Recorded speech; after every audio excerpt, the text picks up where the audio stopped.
Assalamualaikum warahmatullahi wabarakatuh.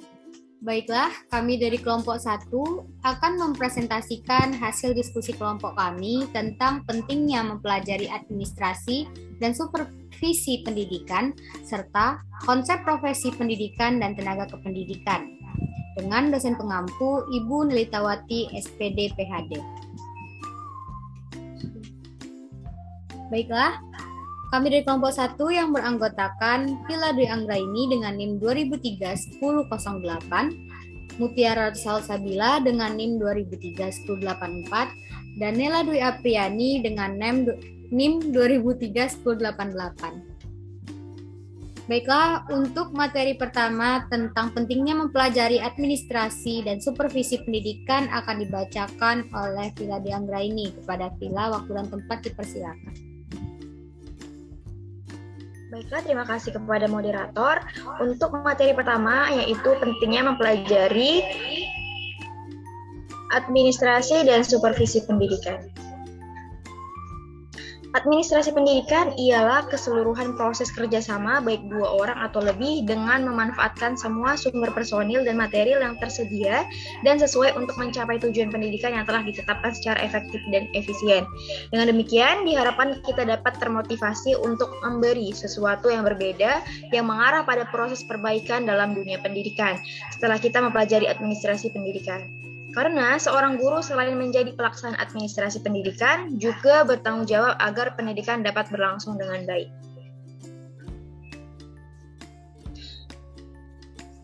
Oke, pentingnya administrasi dan supervisi. Dari pengertian yang telah saya bacakan tadi, dapat kita tarik kesimpulan bahwa pentingnya kita sebagai mahasiswa dan calon guru dalam mempelajari administrasi pendidikan itu ialah yang pertama, kita dapat mengetahui bahwa administrasi itu adalah suatu lembaga pendidikan yang merupakan suatu sumber utama manajemen dalam mengatur proses belajar mengajar dengan tertib sehingga tercapainya suatu tujuan terpenting pada lembaga pendidikan tersebut. 2. Kita dapat mengetahui bagaimana proses-proses berjalannya suatu administrasi pendidikan yang sebenarnya harus dilakukan sebagai seorang pendidik. Karena dalam administrasi pendidikan itu tidak hanya membahas tentang catat-mencatat keuangan, melainkan bagaimana kita dapat melaksanakan proses organisasi itu sesuai dengan apa yang telah kita rencanakan secara efektif dan efisien. Yang kedua, peranan administrasi dalam pendidikan. Administrasi suatu lembaga pendidikan merupakan suatu sumber utama manajemen dalam mengatur proses belajar mengajar dengan tertib sehingga tercapainya suatu tujuan terpenting pada lembaga pendidikan tersebut yang sangat diperlukan oleh para pelaku pendidikan untuk melakukan tugas dan profesinya. Kepala sekolah dan guru di sekolah sangat memerlukan data-data tentang siswa, kurikulum, sarana, dan sebagainya untuk pengelolaan sekolah sehari-hari. Pengawas pendidikan di semua tingkat memerlukan data-data tersebut sebagai bahan sarana supervisi.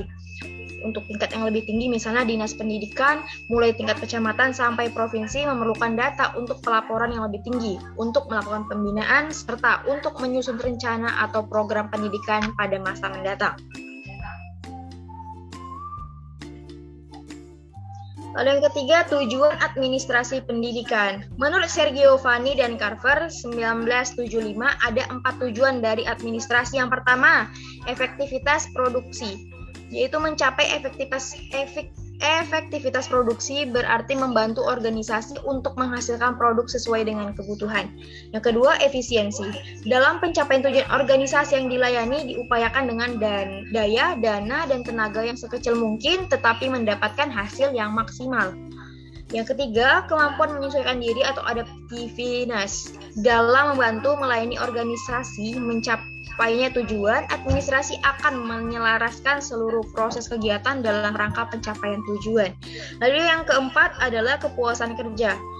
Dari seluruh rangkaian kegiatan administrasi dalam melayani ataupun membantu organisasi yang dimulai dari penetapan tujuan hingga tujuan tercapai diharapkan mendapatkan kepuasan kerja.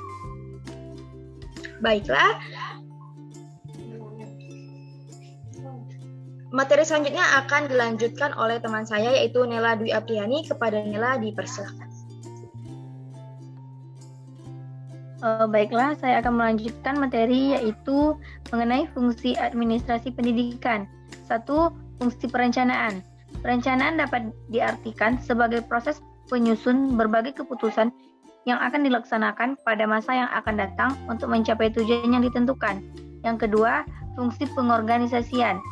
Pengorganisasian dapat diartikan sebagai keseluruhan proses untuk memilih orang-orang serta mengalokasikan sarana-prasarana untuk menunjang tugas orang-orang itu dalam organisasi.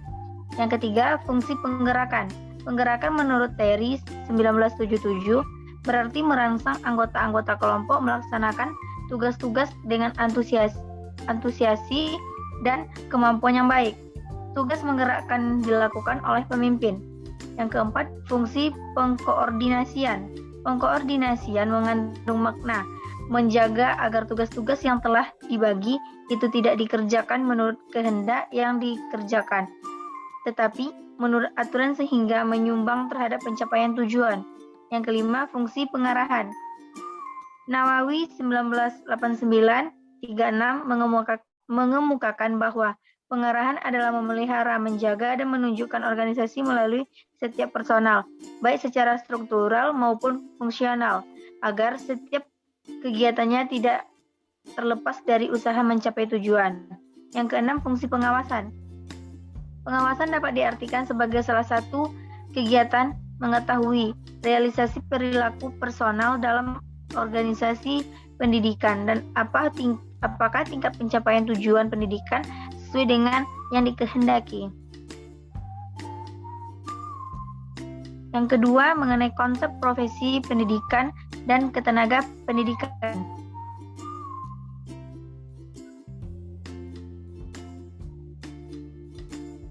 Satu, definisi profesi pendidik.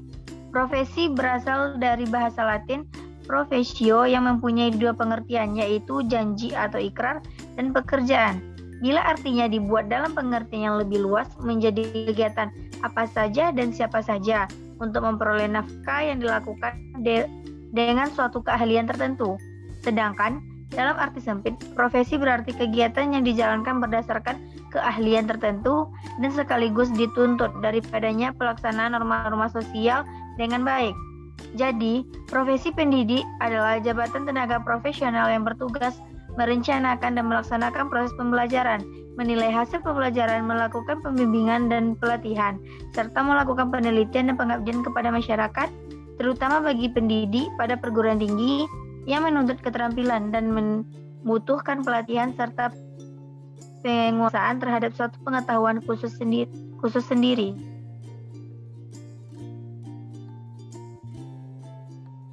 Dua, ciri-ciri profesi.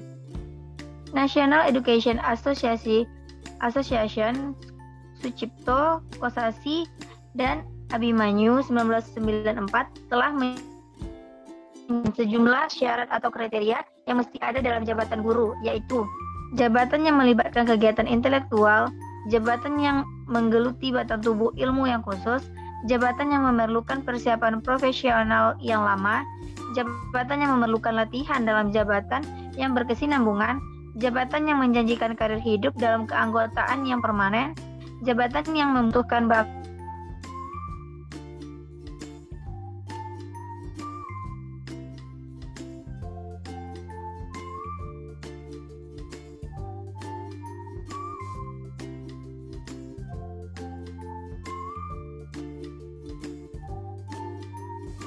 Baiklah, saya akan melanjutkan materi, yaitu jabatan yang menentukan baku atau standarnya sendiri, jabatan yang lebih mementingkan layanan di atas keuntungan pribadi, jabatan yang mempunyai organisasi profesional yang kuat dan terjalin erat.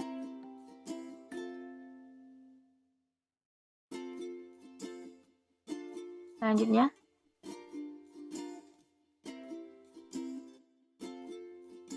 Tiga, kode etik profesi pendidik.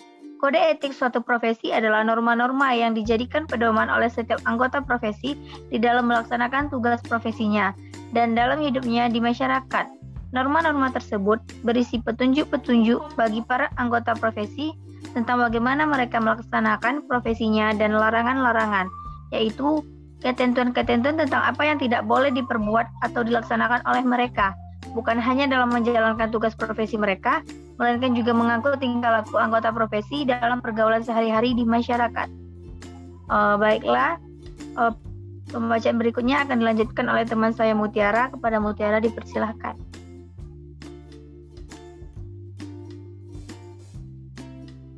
Baiklah, saya akan melanjutkan materi yang telah dibacakan oleh Nela.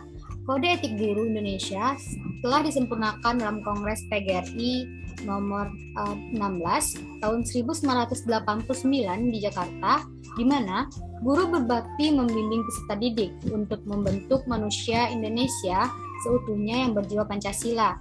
Guru memiliki dan melaksanakan kejujuran profesional, serta guru berusaha memperoleh informasi tentang peserta didik sebagai bahan melakukan bimbingan pembinaan. Kemudian, guru menciptakan suasana sekolah sebaik-baiknya yang menunjang berhasilnya proses belajar mengajar.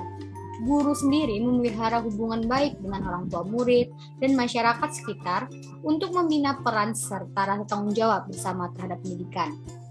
Kemudian, guru secara pribadi dan bersama-sama mengembangkan dan meningkatkan mutu dan martabat profesinya. Guru memelihara hubungan seprofesi, semangat kekeluargaan, dan setiakawanan sosial. Guru secara bersama-sama memelihara dan meningkatkan mutu organisasi PGRI sebagai sarana perjuangan dan pengabdian. Serta pada kode etik guru ini juga disebutkan bahwa guru melaksanakan segala kebijakan pemerintahan dalam bidang pendidikan. 4. Itu tugas guru. Yang kita tahui, tugas guru yang pertama mendidik, menekan pada pembentukan jiwa, karakter, dan kepribadian berdasarkan nilai-nilai.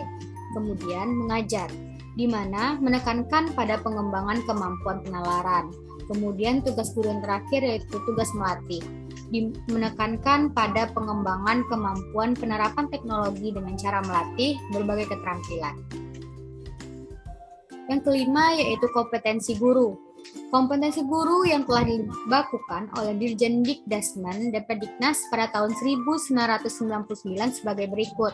Yang pertama, mengembangkan kepribadian, menguasai landasan kependidikan, menguasai bahan pelajaran, menyusun program pengajaran, melaksanakan program pengajaran, menilai hasil dalam PBM yang telah dilaksanakan, kemudian menyelenggarakan penelitian sederhana untuk keperluan pengajaran, menyelenggarakan program bimbingan, kemudian berinteraksi dengan sejawat dan masyarakat, serta terakhir menyelenggarakan administrasi sekolah.